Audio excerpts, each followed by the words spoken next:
हरिः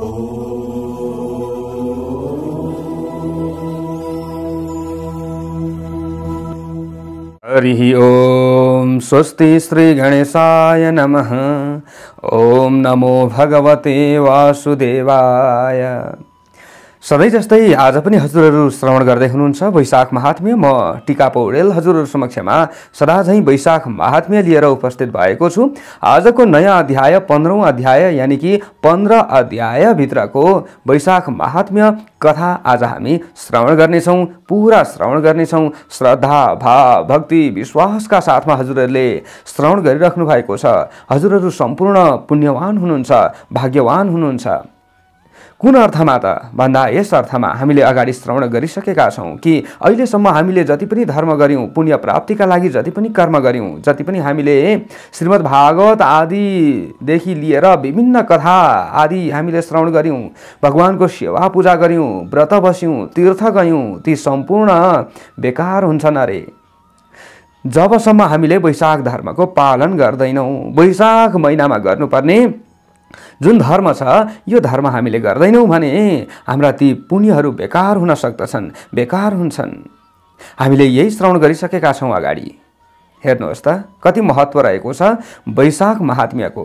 र वैशाख धर्मभित्र हामीले विशेष वैशाख महिनामा गर्नुपर्ने जलदान आदिदेखि लिएर विभिन्न दान आदिका प्रसङ्गहरू हामीले श्रवण गरिसकेका छौँ। विभिन्न प्रसङ्गहरू हामीले श्रवण गर्दै आयौँ र वैशाख महात्म्य मात्रको श्रवणको कति ठुलो पुण्य रहेछ त्यो त हिजोको प्रसङ्गमा हामीले श्रवण गरिसक्यौँ। हेर्नुहोस् त जो दुर्वासा मुनिका 2 जना शिष्यहरू थिए, हिजो हामीले यो श्रवण गर्यौँ, जसको नाम थियो सत्यनिष्ठ र तपोनिष्ठ। हेर्नुहोस् त तपोनिष्ठ ज्ञानी थिए, ब्रह्मज्ञानी थिए, सत्यनिष्ठ पनि ज्ञानी थिए, ब्रह्मज्ञानी थिए। तर यिनीहरूमा अन्तर के भयो त? तपोनिष्ठ अहङ्कारी थिए, अभिमानी थिए, मैले जति जानेको अरू कसैले छैन, यो सोच थियो तपोनिष्ठमा। र तपोनिष्ठ यो सोच्दथे इतिहास पुराण कथा आदि सुन्दा पनि पुण्य प्राप्ति हुन्छ र यो त सहज रूपमा जहाँ गएर पनि हामीले सुन्न सक्दछौँ, अरूले भनेको हामीले सुन्न सक्दछौँ। यसरी हुँदैन। पुण्य प्राप्ति त तीर्थ जानुपर्दछ, व्रत बस्नुपर्दछ, ध्यान योग गर्नुपर्दछ, भगवानको सेवा पूजा मात्र गर्नुपर्दछ, अनि पो मिल्छ त। तपोनिष्ठमा यो अहङ्कार थियो, यो अभिमान थियो। जहाँ कथा लागिरहेको थियो, भगवानका कथा प्रसङ्गहरू जहाँ जहाँ भइरहेको थियो, त्यसलाई चटक्कै छोडेर तीर्थयात्रामा निस्कन्थे यी तपोनिष्ठ। तर सत्यनिष्ठ कस्तो थिए? सत्यनिष्ठको प्रसङ्ग हिजो हामीले श्रवण गऱ्यौँ। उहाँ त ओहो भगवानका गुणानुवाद आदिलाई गाइराख्नुहुन्थ्यो। कोही सुन्ने भएनन् भने आफै गाइराख्नुहुन्थ्यो, विभिन्न कथाहरू भनिराख्नुहुन्थ्यो। भगवान श्री हरि विष्णुप्रति समर्पित भएर उहाँका विभिन्न गुणगान आदि गाइराख्नुहुन्थ्यो। खाली कथा, खाली कथा, खाली कथा सुनाउनुहुन्थ्यो। सुनाउन मात्रै होइन, जहाँ अरूले भनिरहेका छन् त्यहाँ पनि गएर मैले केही पनि जानेको छुइनँ जस्तो गरेर उहाँ श्रोता बनेर बस्नुहुन्थ्यो। अरूले भनिरहेको ठाउँमा आफू सानो बन्नुहुन्थ्यो। हेर्नुहोस् त उहाँमा कति श्रद्धा थियो, कति आस्था थियो। अन्तिममा के भयो? हिजो हामीले श्रवण गर्यौँ। अन्तिममा तपोनिष्ठको मृत्यु पछाडि तपोनिष्ठ पिशाच बन्नु पर्यो। तर सत्यनिष्ठले अन्तिममा तपोनिष्ठको उद्धार गरेको प्रसङ्ग हिजो हामीले श्रवण गर्यौँ। सत्यनिष्ठले केवल वैशाख महात्म्य श्रवणको 1 मुहूर्त, हेर्नुहोस् त 1 मुहूर्त, केवल 1 मुहूर्तको पुण्य तपोनिष्ठलाई दिँदा पिशाच योनिमा प्राप्त भएका ती तपोनिष्ठको उद्धार भयो। कति महत्त्व छ त्यो हामीले हिजो श्रवण गरिसकेका छौँ। हजुरहरू पनि पुरा श्रवण गर्नुहोला। अवश्य पनि राम्रो हुने नै छ। भगवानको कृपा हामीलाई रहने नै छ। सधैँ जस्तै अगाडिबाट हामी संस्कृत अनि त्यसको व्याख्या गर्दै अगाडि बढ्नेछौँ। अथ 15 श्रुतदेव उवाच भूयः शृणुष्व भूपाल माहात्म्यं पापनाशनं पुण्यमाधवमासस्य वल्लभस्य मधुद्विषः पुरा पाञ्चलदेशे तु राजा पुरुषयो भवत् तनयो भूर्यशसः पुण्यशीलस्य धीमतः पितरि प्रस्थिते स्वर्गं राज्यस्थो धर्मपालकः शौर्योर्दार्य गुणोपेतो धनुर्विद्या विशारदः शशास पृथिवीं सर्वं स्वधर्मेण महामतिः पूर्वजन्मकृतेनैव दोषेण महतावृतः सम्पदा निम वा पाशौ कालेन कियता नग हया गजा मृतिं याता महद्रोगेण पीडितः। श्री स्कन्द पुराण अन्तर्गत रहेको वैशाख महात्म्य हामीले श्रवण गरिरहेका छौँ। साक्षात नारदजीले अम्बरीश राजालाई यो प्रसङ्ग श्रवण गराइराख्नु भएको छ र श्रुतदेवजीले मैथिल नाम गरेका राजालाई यो प्रसङ्ग श्रवण गराइराख्नु भएको छ। मैथिल राजालाई श्रुतदेवजी भन्नुहुन्छ अगाडि गएर, हे भूमिपालक, मधु नामक दानवका दुवैसी जो हुनुहुन्थ्यो भगवान श्रीहरि विष्णुको प्रिय पवित्र वैशाख मासको पापलाई नाश गरिदिने भएको महात्म्यलाई फेरि पनि तपाईँ सुन्नुहोस्। म फेरि पनि तपाईँलाई अरू प्रसङ्गहरू श्रवण गराउँदैछु। पहिले एक समयमा पुरा पाञ्चल देशे तु राजा पुरुषयो भवत्। पहिले पाञ्चाल नामको देशमा बुद्धिमान पुण्यशील भुरियसका एकजना छोरा जसको नाम थियो पुरुयस। पुरुयस नाम गरेका राजा थिए जो पुण्यशील भुरियसका छोरा थिए। पिता स्वर्ग जानुभयो। पिता स्वर्ग गइसकेपछि राज्य सिंहासनमा यी पुरुयस नाम गरेका राजा भए। सिंहासनमा बसे उनी। धर्मका पालक, सुरता र उदारता आदि गुणले युक्त, धनुर्विद्यामा विशारद थिए, महान बुद्धिवाला थिए। ती राजाले आफ्नो राजधर्मको अनुसार सम्पूर्ण पृथ्वीमा शासन गरे। अब तर पूर्व जन्ममा आफूले गरेको महान दोषले पनि यी घेरिए। अब के थियो त त्यो दोष? के थियो त यिनले गरेको गल्ती? हे पाप रहित राजन, यहाँ श्रुतदेवजीले भन्दै हुनुहुन्छ, केही समयपछि यी राजाको सबै सम्पत्ति नासिएर गयो। ठुला रोगहरूले पीडित भएर घोडा हात्तीहरू पनि मरे। हेर्नुहोस् त, यो जन्ममा हामीले पुण्य त गर्यौँ, तर पूर्व जन्ममा हामीले केही पाप गरेका पो छौँ कि त्यसको कारणले पनि यो जन्ममा हामीले दुःख पाउनु पर्दो रहेछ। यसबाट हामीले यो ज्ञान पाइहाल्यौँ। हेर्नुहोस् है, सुरुमै अब अगाडि कस्तो हुन्छ? दुर्भिक्ष मतुलम चासिन निर्मानुष्य विधायकम राज्यम कोशस्तदा चासिद गज भुक्त कपित्थवत् बलहीनं नृपं ज्ञात्वा कोशराष्ट्र विवर्जितं तं जेतुमेष समय इति निश्चितमानसा आजग्मुः शतशो भूपा रिपवस्तस्य भूपते जिज्ञुर्युद्धेन तं भूपं पाञ्चाल विषयाधिपं पराजितस ततो राजा विवेश गिरिगौहरे शिखिन्या भार्यया साकं धात्र्यादि गणसंयुत अज्ञात पद्धतिस्तान्यैर् बहु दुःख समाकुलः 53 समानीतास्त्वेन राज्ञा यतात्मनः चिन्तयामास भूपालः किमेतदिति भूरिशः कर्मणा जन्मशुद्धोऽहं मातृपितृहते हितेन रतः। तिनको राज्यमा राज्यलाई नै मानव रहित गर्ने खालको तुलनाले रहित महान दुर्भिक्ष पर्यो, सङ्कट आइलाग्यो। यस्तै नि महामारी, विभिन्न महामारीहरू फैलिन लाग्यो। अब शासकहरू एकदम धर्महीन भयो भने यसरी महामारीहरू फैलिन्छ। हेर्नुहोस् त, यहाँ पनि महामारी फैलियो त्यो समयमा।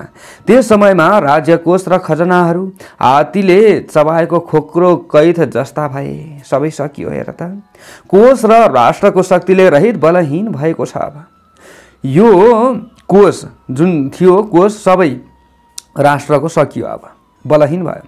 राजा भन्ने जानेर ती राजालाई जित्ने यही समय हो भन्ने मनमा निश्चय गरेका दुष्टहरूले, शत्रुहरूले नि अब ती राजाका 100 करोडौं जति पनि अरू शत्रुहरू थिए, ती शत्रुहरू अब आए।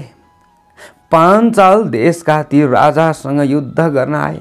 युद्धमा जिते पनि अब शत्रुहरूबाट पराजित भइसकेपछि ती राजा धाई आमा दासी र सिखिनी नाम भएकी उनकी पत्नी रहेछन्।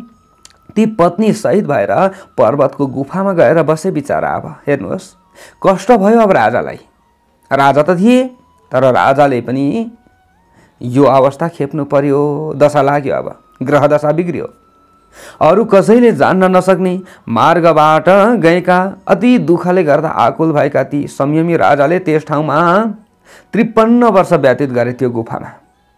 अब ती राजाले यो यस्तो कसरी भयो भनेर बारम्बार चिन्तन मनन गर्न थाले। आफ्ना कर्मद्वारा जन्मदेखि नै म शुद्ध छु, मैले जन्मदेखि कसैको पाप गरेको छुइनँ, तर पनि मलाई किन यस्तो कष्ट आइलाग्यो?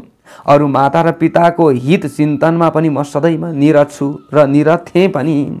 गुरुभक्त सदाक्षिण्यो ब्रह्मण्यो धर्म तत्पर दयावान सर्वभूतेषु देवभक्तो जितेन्द्रियः न भ्राता न पुत्रो मे न च मे सूर्यदोहिता दया पौरुष विख्याति कुलीनस्यापि मे कुलतः केन वा कर्मणा चासि दारिद्र्यं भूरि दुःखदं केन वा पजयो मेद्यः केन वा वन वा सीता इति चिन्ताकुलो राजा गुरुं सस्मार खिन्नधिः पायाजोपयाजको नाम सर्वज्ञौ मुनिसत्तमौ आजगमतुर मुनीन्द्रौ तौ राज्ञा हुतौ महामति तौ दृष्ट्वा सहसोत्थाय राजा पाञ्चलवल्लभः। म सदैव गुरु भक्ति सरलता ब्राह्मणहरूको सेवा र धर्ममा तत्पर पनि छु र तत्पर पनि रहन्थे र रहन्छु पनि। सबै प्राणीहरूमा दया गर्नेवाला थिएँ। देवताहरूमा भक्ति पनि गरेकै थिएँ। इन्द्रियहरूलाई बसमा राखेकै छु। तर म यस्तो भए पनि न मेरा दाजुभाइ नै छन्, न पुत्र पौत्रादि नै छन्, आज न मेरो हित चिन्तन गर्ने मित्रहरू नै छन्। मैले त सबैको हित नै चाहेको थिएँ। म कुलीन भए तापनि मेरो दया र पुरुषार्थको जुन पुरुषार्थको यो प्रसिद्धि अब कहाँ छ र? केही पनि छैन मसँग। अब मेरो कुन कर्मले गर्दा यस्तो अत्यन्त दुःखलाई दिने दरिद्रता प्राप्ति भयो मलाई? कुन कर्मको कारणले गर्दा आज मेरो हार भयो? अरू कुन कर्मले गर्दा आज मेरो वनवास भयो? म वनमा मेरो जीवनलाई कटाउनु परिरहेको छ। मलाई किन यस्तो भयो? यस्तो प्रकारको चिन्ताले आकुल भएका त्यो राजाले खिन्न बुद्धि भएर आफ्ना गुरुलाई यतिखेर सम्झे। अब दुःख परिसकेपछि नि गुरुलाई सम्झिन्छ। तब याचक र उपयाचक नाम भएका सर्वज्ञ सबै विषयलाई जान्ने मुनिहरूमा उत्तम धेरै बुद्धिमान राजाले बोलाएका ती दुई मुनि श्रेष्ठहरू राजाका छेउमा आइपुग्नु भयो। ती दुई मुनिहरूलाई देखेर पाञ्चाल देशका स्वामीले स्वाभाविक उठेर प्रवासको बसाइले अति पीडित भएका राजाले भक्तिपूर्वक शिरले ती दुवै मुनिलाई प्रणाम गर्नुभयो। ननाम शिरसा भक्त्या प्रवासे नाति पीडितः राजचिह्न विहीनत्वात् केनाप्यज्ञात पद्धतिं तूष्णीं तस्थौ मुहूर्तं हि पतित्वा भुवि पादयोः दुर्व्यामुत्थापितस्ताभ्यं परिमृष्टाश्रुलोचनां विधिवत् पूजयामास वन्यैरेवार्हणैः शुभैः सुपविष्टौ तुतौ विप्रो पप्रच्छानतकन्दरः ब्रह्मीष्टौ वदतं दुःखकारणं च क्षितिशितुः कर्मणः जन्मशुद्धस्य पितृदेव प्रियस्य च पापभीरो कृपालो स गुरुभक्तस्य मे कुतः दारिद्र्यं कोशानि स रिपुभिः स पराभवः। राजाका राजोचित चिन्ह हुनाले कसैले पनि चिन्न नसकिने भएर बसेका तिनी राजा गुरुका चरणमा प्रणाम गर्न भुइँमा लडेर एक मुहूर्तसम्म चुपचाप बसे। ती दुवै गुरुहरूले दुई हातले प्रेमपूर्वक राजालाई उठाउनु भयो। आँखाबाट आँसु झरिरहेका थिए। आँसु पुछे। अब जङ्गलका पूजाका योग्य शुभ सामग्रीहरूले विधिवत पूजा गरे राजाले। ती दुवै ब्राह्मणहरू आसनमा राम्ररी बसिसकेपछि आफ्नो काँधलाई निहुर्याउँदै केही झुकेर राजाले सोधे, हे ब्रह्ममा निष्ठ गुरुजी, म पृथ्वीमा शासन गर्नेवाला मेरो वास्तविक यो दुःख प्राप्तिको कारण के हो भनिदिनुहोस् न। म के कर्मले गर्दा यस्तो भएँ? आफ्ना कर्मले जन्मदेखि नै म शुद्ध छु। मैले कसैको अहित चाहेको छुइनँ। पितृ र देवताहरूको प्रिय पनि छु। म पापदेखि डराउने छु। सबै प्राणीहरूमा दया गर्ने छु। गुरुजनहरूको भक्त। मेरो दारिद्र्य थाहा कसरी भयो त? म गुरुजनहरूको भक्त पनि थिएँ। आज म किन दरिद्री भएँ? राजकोषको नाश किन भयो? शत्रुहरूबाट पराभव कसरी भयो? म निकै बलशाली थिएँ त अगाडिको समयमा। के भयो यस्तो? यसरी राजाले प्रश्न गर्नुभयो। के कारणले वनको वास प्राप्त भयो? हे मेरा गुरुजी, बताइदिनुहोस् न। कस्मादरण्यवासस्य कुतः एकाकिता मम न पुत्रो न च मे भ्राता न हिता सुहृदश्च मे दुर्भिक्षं वा कुतः शासित देशे मत् पालिते न गेहे एतद् विस्तार्य मे ब्रूत कारणं मुनिपुङ्गवो इत्युक्तौ तौ मुनिश्रेष्ठो भूपेनात्यन्त दुःखिना प्रत्यचतुर्महात्मानौ किञ्चित् ध्यानपरायणौ याजोपयाजा वुचतु। श्रीणु भूप प्रवक्ष्यावस तव दुःखस्य कारणं पुरा भूप महापापी व्याधस्त्वं दश जन्मसु निष्ठुर सर्वलोकानां सदा हिंसापरायण धर्म लेशकरः क्वापि न दमो न च वै समः। के कारणले म एक्लो भएँ त?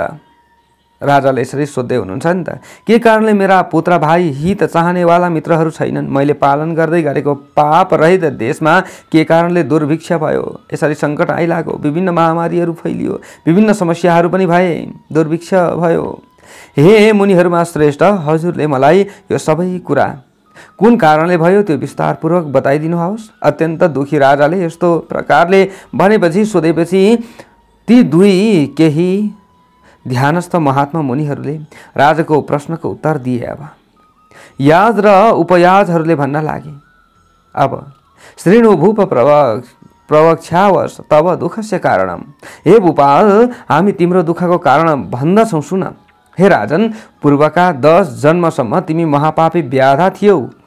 त्यस जन्ममा तिमी सबै प्राणीहरूका प्रति निष्ठुर थियौ, सदैव हिंसामा तल्लीन रहन्थ्यौ।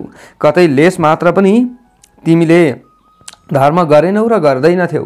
न इन्द्रियहरूलाई बसमा नै राख्यौ त्यो समयमा, न त मनमा शान्ति नै थियो तिम्रो। न जिह्वा भक्ति नामानि विष्णुहरू वापि कथञ्चन, न चेत स्मरति श्री सचरणाम्बु रुहद्वयं, न प्रणामः कृतः क्वापि शिरसा परमात्मनि। नवजन्मानि ते भूप गतान्येवं दुरात्मनः, दशमे जन्मनि प्राप्ते व्याधर्ष त्वं सय भूधरे निष्ठुर सर्वलोकानां नराणां त्वं नरान्तकः। दयाहीन शस्त्रजीवी सदा हिंसापरायण, निर्गुणः सकलत्रस्त्वं मार्गपीडकरः शठः। प्रजानां गौडदेश्यानां राक्षसो मानुशासनः, एवं चादान्यतीतानि नैजं नीतमजानतः। बालापत्यमृगाणां च पक्षिणां च वधात् तव दयाहीनस्य दुर्बुद्धिर्जन्मन्यसमिन्न पुत्रता। न कहिले कुनै प्रकारले पनि तिम्रो जिब्राले भगवान विष्णुको नाम नै उच्चारण गर्दथ्यो त्यो समयमा, कहिले पनि गरेन। न तिम्रो चित्तले भगवान लक्ष्मीनाथका युगल 2 चरण कमलको स्मरण नै गर्यो। न तिमीले कहिलेकाहीँ शिरले परमात्मालाई नै प्रणाम गर्थ्यौ त्यो समयमा।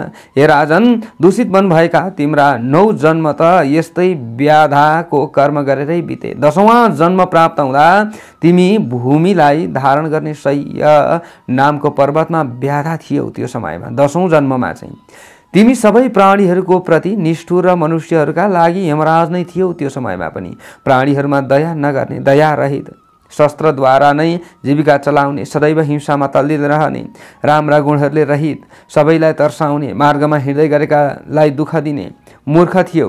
त्यस समयमा तिमी गौड देश निवासी मनुष्यहरूको मासु खाने राक्षस नै थियौ भन्दा पनि हुन्छ। राक्षसै थियौ त्यो समयमा। आफ्नो हित अहितको कुरा नजान्ने तिमीले यसरी नै आफ्ना आयुका वर्षहरू बिताएका थियौ। अरू त्यस जन्ममा मृगहरू र पक्षीहरूका सासाना बच्चाहरूलाई मारेको हुनाले दयाहीन दुर्बुद्धि तिम्रो यस जन्ममा पुत्र पौत्रादि नभएका हुन्। विश्वासघातकत्वै न भ्रातरो नैव सोदरः, मार्ग पीडाकर तुवै न सुहृज्जन विवर्जितः। साधूनां च तिरस्कारात् शत्रुभिस्ते पराजय, कदाप्यदत्त दोषेण दारिद्र्यं पतितं गृहे। सदैवोद्वेगकारित्वात् प्रवासस्ते दुरां, सदा सर्वेषामप्रियत्वात् च दुःखम् मत्यन्त दुःसहं। निराहारोऽप्यतः पूर्वं सदा क्रूरेण कर्मणा, तस्माद् राज्यापहारास्ते जन्मन्यस्मिन् महीपते। अथ ते शतकुलीन तु वै हेतुं स चापि ब्रवीम्यहं, यदा भूर्गौडदेशीयो हयन्ति मे व्याधजन्मनिः, स्वकर्मनिरते क्रूरे विपिने कण्टकानुभूतेः तिष्ठत्येवं दयाहीने सर्वभूतान्तिके पथि। त्यस जन्ममा विश्वासघात गरेको हुनाले यस जन्ममा तिम्रा सहोदर एउटै आमाबाट जन्मेका कोही दाजुभाइ पनि भएनन्। मार्गमा हिँड्नेहरूलाई पीडा दिएका हुनाले हितैषी मित्रजनहरूले रहित तिमी भयौ। साधुहरूको तिरस्कार गरेको हुनाले अहिले शत्रुहरूले तिमीलाई पराजित गरे।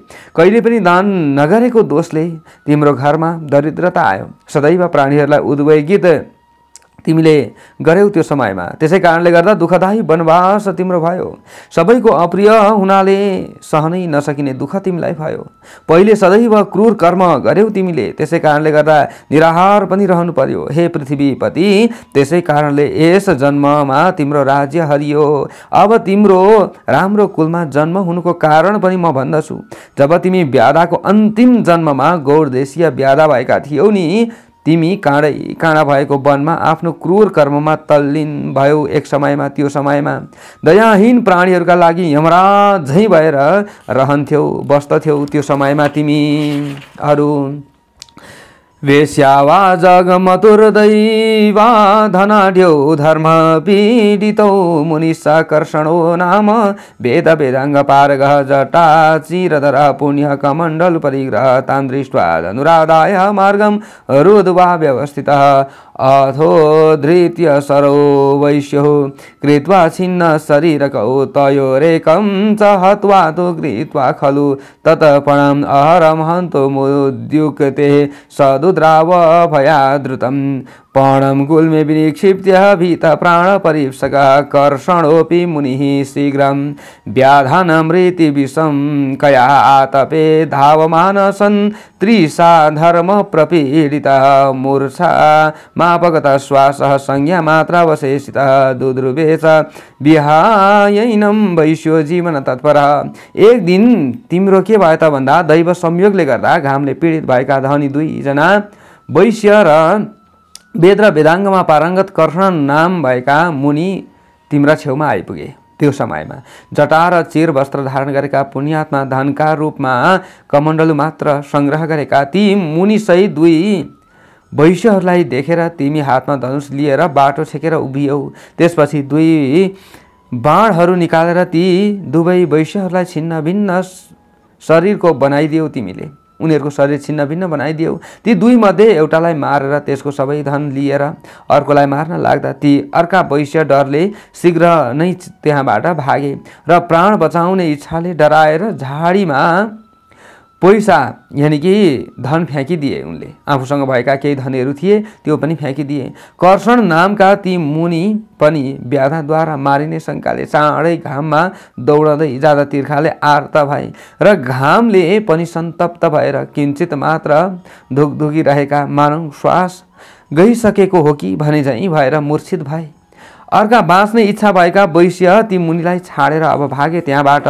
त्वं तावनुद्रुतौ दृष्ट्वा मूर्छितं पथि भूषुरं पणं कुत्र विनिक्षिप्तं कियद्दूरं गतो वणिक् इति पृष्ठं द्विजं श्रान्तमुज्जीवयितुमुद्यतः फूत्कृत्य कर्णयोस्तस्य चकार स्मृतिकारिणं पल्लवस्थोदकेनैव कृमिकरदम संयुजा नेत्रे संयुज श्रान्तस्य पर्णैः संविज्य तन्मुखे ससंज्ञं च मुनिं कृत्वा त्वमाथ स्वास्थ्यमानस मा शङ्का ते मुनेः कार्यः मत शस्त्रवृतो वने निष्किञ्चनः सुखी लोके कुतस्ते भयमुल्बणं भिन्न पात्रेण चिरेण न मे किञ्चित् भविष्यति। सँगै दौडिएका ती दुई मध्ये बाटामा मूर्छित भएका ती ब्राह्मणलाई देखेर तिमीले त्यो वैश्य कति टाढा पुग्यो, उसले पैसा कहाँ फ्याँक्या छ, यस्तो भनेर तिमीले सोध्यौ ती ब्राह्मणलाई। अनि तिमी ती थाकेका ब्राह्मणलाई बचाउन उद्यत भयौ। त्यो समयमा बोल्न सकिरहेका थिएनन्। तिनको बोली आओस् र धन कहाँ फ्याँकेको छ भनोस् भन्ने इच्छाले तिनको दुवै कानमा फुकेर सम्झन सक्ने तिमीले बनाइदियौ, फुकिदियौ, उसलाई हावाले हम्किदियौ। किरा र हिरोले युक्त पत्तामा रहेको पानीले ती थाकेका ब्राह्मणको दुवै नेत्रलाई पुछेर उनको मुखमण्डलमा पत्ताहरूले हावा गरेर ती मुनिलाई राम्ररी होसमा ल्याएर तिमी पनि स्वास्थ्य चित्त भएर मुनिलाई भन्यौ, हे मुनि, शस्त्र धारण गर्ने भएको मबाट यो वनमा कुनै शङ्का नगर्नुहोस्। वास्तविकमा त जोसँग केही छैन त्यही नै यस लोकमा सुखी छ। केही पनि संग्रह नभएको हजुरलाई कहिले यस्तो भयङ्कर डर भयो? कथनचित हजुरसँग भएका फुटेका पात्र र चित्रा वस्त्रलाई लिएर मेरो केही लाभ हुनेवाला छैन। त्यसैले म केही कुरा सोध्छु, त्यो कुरा भन्नुहोस्। यसरी तिनले भने ती व्याधाले। एतावदद मे विद्वान् बणि कुत्र पलायिता कुत्र गुल्मे धनं क्षिप्तं तेन शीघ्रं पलायता अन्यथा त्वं हनिष्यामि यदि मिथ्या वदिष्यसि। कर्षण उवाच धनं गुल्मे विनिक्षिप्तं मार्गादस्मात् पलायिता इति प्राह त्वया सोऽपि पृष्ठप्राणसरीपशयः गच्छ विप्रसुखं मार्गं मतो भीतिं विहाय च इति विदुरे सलिलं तडागे वर्तते शुभं तत् पितुः सलिलं पुण्यं गच्छ ग्रामं गतश्रमः अधुनैवागमिष्यन्ति राजकीया पथामुनाः मतपादन्वेषणे सक्ताः श्रुत्वा रावं वणिकपतेः। अब हे विद्वान त्यो बनिया कता गयो त त्यो भन भनेर यसरी सोध्न थाले र चाँडै भाग्न लाग्दा त्यसले कुन झाडीमा पैसा फ्याँक्यो त्यो मलाई भनिदिनु आओस् भनेर यसरी सोध्न थाले। यदि भन्नु भएन भने या तपाईँ मबाट भाग्नुभयो टाढिनु भयो भने हजुरको म अवश्य पनि वध गरिदिन्छु। यसरी तिमीले भनेपछि कर्षणजीले भन्नुभयो। यहाँ भन्दै हुनुहुन्छ उनी यसै बाटाबाट भागे। अब कर्षणले भने र धन झाडीमा फ्याँकिदिएका छन् तिमीले सोधेका तिनले पनि प्राण बचाउनका लागि यस्तो भने। त्यसपछि तिमीले भन्यौ हे विप्र मेरो डरलाई त्यागेर सुखपूर्वक आफ्नो बाटो जाऊ। यहाँबाट नजिकै पोखरीमा निर्मल जल छ त्यो निर्मल जल पान गरेर थकाइ मेटाएपछि गाउँतिर जाऊ। त्यो बनियाको शब्दलाई सुनेर मेरा पाद चिन्ह खोज्दै हिँडेका राजपुरुषहरू अहिले भर्खरै यसै बाटाबाट आउनेछन्। हे ब्राह्मण प्यासले व्याकुल भएका तिमी मेरो पछि पछि जानमा असक्त छौ। त्यसैले तिमी यी पत्ताहरूले अहमका गर्मी केही कम हुनेछ।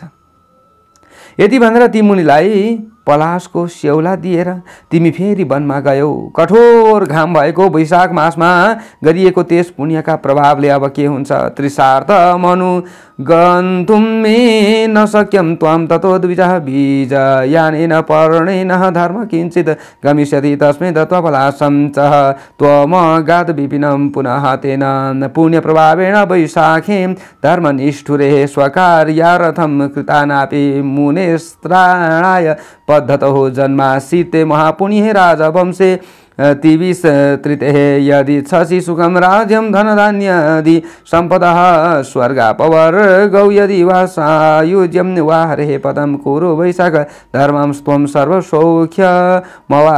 मासोऽयं माधवो नाम तृतीया चाक्ष या वयागां सवसं च सम्पूज्य देहि विप्राय सिदते तेन तें कोशपूर्तिः स्यात् छायां देहि सुखं भवेत्। अब आफ्नै स्वार्थ सिद्धिका लागि गरिएको भए तापनि मार्गमा मुनिको रक्षाको लागि गरिएको कार्यको प्रभावले महान पुण्यशाली अति ठुलो राजवंशमा तिम्रो जन्म भएको त्यसै जन्म भएको छ र यहाँ पनि हो। यही पुण्यका प्रभावले तिमी राजा भएका थियौ। यदि सुख राज्य धनधान्यादि सम्पत्ति स्वर्ग मोक्ष सायुज्य मुक्ति या भगवान श्रीहरिको परम पद केही पनि चाहन्छौ भने अब तिमी वैशाख मासका धर्महरूलाई गर। सबै प्रकारको सुख पाउने छौ। यस मासको नाम माधव हो र यसमा गर्ने शुक्ल तृतीयाको नाम अक्षय तृतीया हो। यसमा बाछा वा बाछीले सहित गाईको पूजा गरेर गरिब ब्राह्मणलाई देऊ। त्यसले तिम्रो सम्पूर्ण पाप नाश हुनेछ र तिम्रो कोष भरिनेछ, तिम्रो खजना भरिनेछ। सयदान गर त्यसले तिमीलाई सुख मिल्नेछ। कुरु छत्र प्रदानं च साम्राज्यं ते भविष्यति स्नानं कुरु यथा न्यायं तथैवारचय माधवं देहि त्वं प्रतिमां दिव्यं कृत्वा तेन जयो भवेत् आत्मतुल्य गुणान् पुत्रान् यदि कामयसे नृपः सर्वभूत हितार्थाय प्रपादानं च त्वं कुरु वैशाखोक्तानि मान धर्मान् सम्यगाचर भूपते तेन ते सकला लोका वंशं यन्ति न संशय निष्काम केनचित्तेन यदि धर्मं करिष्यसि हे वैशाखे पुण्यमासेऽस्मिन् प्रीतये मधुघातिनः प्रत्यक्षो भविता विष्णुस्तव निर्मल चेतसः। वैशाख मासमा छाता दान गर, फेरि तिमीलाई साम्राज्यको प्राप्ति अवश्य हुनेछ। यथाविधि स्नान गर र माधव भगवानको पूजा गर। अरु भगवानको दिव्य प्रतिमा बनाएर दान गर, त्यसले तिमीलाई विजय प्राप्त गराउनेछ। हे नृप, यदि आफ्ना समान गुण भएका पुत्रहरू चाहन्छौ भने समस्त प्राणीहरूको हित कल्याणको लागि तिमी प्याउ पौषला बनाइदेऊ। हे भूपति, यी वैशाख मासमा गर्न भनिएका धर्महरूको राम्रोसँग तिमीले अब आचरण गर। त्यस वैशाख मासको धर्माचरणको प्रभावले सम्पूर्ण लोकहरू तिम्रो बसमा अब हुनेछन्, यसमा कुनै संशय छैन। यदि निष्काम चित्तले यी वैशाख मासका धर्महरू तिमीले यदि गर्यौ भने यो अत्यन्त कल्याणकारी वैशाख मासमा मधुसूदनलाई मनपर्ने यो वैशाख मास रहेको छ। मधुसूदनलाई चाहिँ मनपर्ने वैशाख मास भएका कारणले गर्दा भगवानको प्रसन्नताका लागि गरिएको धर्मको आचरणले तिम्रो विशुद्ध चित्तमा भगवान विष्णु प्रत्यक्ष हुनुहुनेछ। येन चाचरितः पुंसा धर्मा हेते शुभावा तस्य चैवाक्षया लोका पुराणे कवयो विदुः एतत् सर्वं तव प्रोक्तं यथा दृष्टं यथा श्रुतम् इति राजनमामन्त्र्य ब्राह्मणौ च पुरोधसौ याजोपयाजकौ नाम जग्मतुस्तौ यथागतौ ततो राजमहावीर्यं पुरोधोभ्यां च बोधितः वैशाख धर्मान् सकलां सचाकार सदयान्वितः मयोपदिष्टं च तथा मधुसूदन मरच यत ततो लब्ध प्रभाव सम्बन्धुभिः सकलैर्वृतः पाञ्चाल नगरीं प्राप तशेष बलान्वितः। पुण्यकारी यी धर्महरूको जुन पुरुषले आचरण गर्दछ त्यसकै लागि मात्र अक्षय लोकहरू हुन् भनेर पुराणहरूमा विद्वान कविहरूले भन्नुभएको छ। यो वैशाख मासको महात्म्य हामीले जस्तो देखेका थियौँ र जस्तो सुनिएको थियो त्यो सबै तिमीलाई भन्यौँ। यस्तो प्रकारले राजालाई सल्लाह दिएर कुशलक्षेम गरेर ती पुरोहित ब्राह्मणहरू याजक र उपयाजक नाम भएका ब्राह्मणहरू जसरी आएका थिए त्यसरी नै गए त्यहाँबाट। तब पुरोहितहरूबाट ज्ञान प्राप्त गरिसकेका महान पराक्रमी ती राजाले समस्त वैशाखहरूका धर्महरूलाई श्रद्धाले युक्त भएर गरे। मैले बताए अनुसार भगवान मधुसूदनको पूजा पनि गरे। त्यसले गर्दा आफ्नो प्रभावलाई प्राप्त गरेर समस्त बन्धु बान्धवहरूले शहीद भएर घेरिएर शत्रुहरूको आक्रमणमा मर्नबाट बचेका सेनाले युक्त भएर पाञ्चाल नगरीमा अब ती राजा के गरे पुगे।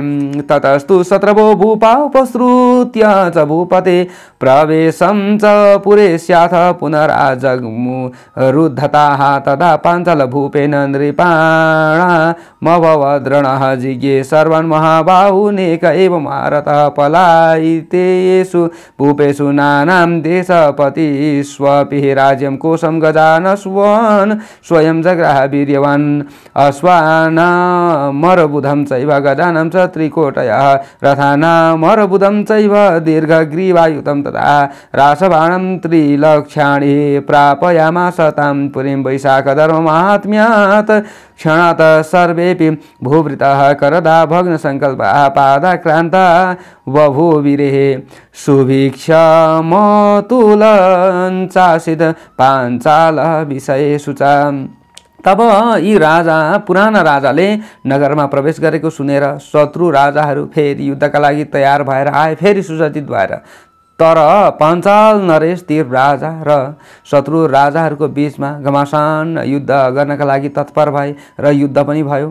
ती ठुला ठुला हात भएका महारथी राजाले एक्लै नै सबै शत्रुहरूलाई अब पराजित गर्न थाले। भगवानको कृपा भयो, शक्ति आर्जित भयो, धन कोषहरू पनि भरियो। अनेक देशका स्वामी ती शत्रु राजाहरू भागेपछि राज जुन कोष रहेको थियो, राज्य थियो, त्यो कोष हात्ती घोडाहरू ती बलशाली राजाले फेरि आफै ग्रहण गरे। 1 अरब घोडाहरू, 3 करोड हात्तीहरू, 1 अरब रथहरू, 10,000 ऊँटहरू, अरू 3 लाख गधा त्यो नगरमा ल्याए। अब राजाले वैशाख धर्मको महात्म्यले गर्दा केही क्षणमै सबै राजाहरू कर तिर्नेवाला पाञ्चाल देशलाई आफ्नो अधीनस्थ गर्ने सङ्कल्प भग्न भइसकेका र पाञ्चाल नरेशका पाहुमुनि बस्ने भए। अब सबै राजाहरू पाञ्चाल देशमा सुभिक्ष अन्नादिले प्रसन्नताले पनि अत्याधिक अब हुन गयो। एक छत्रमभूद् राज्यं प्रसादान् मधु घातिनः पुत्रा पञ्चापि तस्याछन्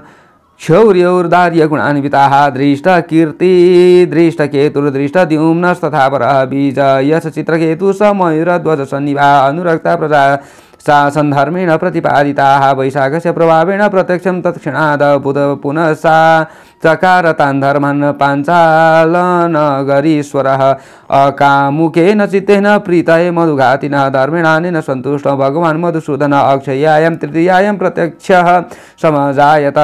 मधुसूदन भगवानको कृपाले अब सारा राज्य एक छत्र एउटै झण्डाको तल रहने भयो र सुरता र उदारता आदि गुणले युक्त ती राजाका 5 वटा छोराहरू पनि जन्मिए।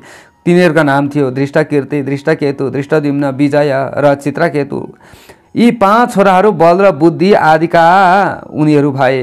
कार्तिकेयका समान भए। बल र बुद्धिमा धर्मपूर्वक पालन गरिएका सम्पूर्ण प्रजाहरू राजालाई अतिशय प्रेम गर्नेवाला भए। वैशाख मासमा गरेको धर्मको आचरणको प्रभावले सबै ऐश्वर्य सुखादि अब राजालाई प्राप्ति भयो। मधुसूदन भगवानको प्रसन्नताको लागि कामना रहित चित्तले पाञ्चाल नगरीका स्वामी ती राजाले ती वैशाख मासमा गर्न भनिएका धर्महरू फेरि फेरि गर्दै गरे। उनले 1 वर्ष मात्रै गरे जहिले अब त्यहाँबाट सुरु गरे। आफूलाई राम्रो भयो नि त। जहिले कुन वर्ष चाहिँ उनले छोड्ने इच्छै गरेनन् क्या। कुनै पनि वर्ष, जुनै वर्ष आए पनि कहिले वैशाख मास आउँछ होला भन्ने उनलाई लागिरह्यो। अब यो वैशाख मासमा गरिएको धर्मले सन्तुष्ट हुनुभएका भगवान मधुसूदन वैशाख मासको अक्षय तृतीयाको दिन उनको सामु प्रत्यक्ष अब हुनुभयो र भगवानले दर्शन दिनुभयो राजालाई। तम दृष्ट्वा विस्मितो भूत्वा परमात्मा नमच्युतं नारायणं चतुर्बाहुं शङ्खचक्र गदाधरं पीताम्बरधरं देवं वनमाला विभूषितं